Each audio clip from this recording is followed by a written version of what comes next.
Sveikučiai, turiu vieną seną svajonę.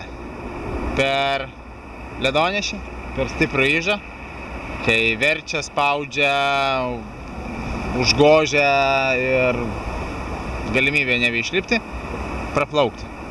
39 mano gimtadienis, 3,9 kg vargu, bet 3,9 kg išgyvent galima, pabandyti.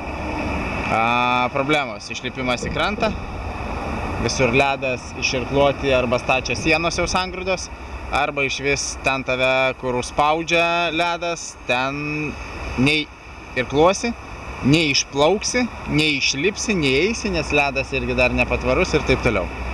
Vien žodžiu. Turėtų būti linksma.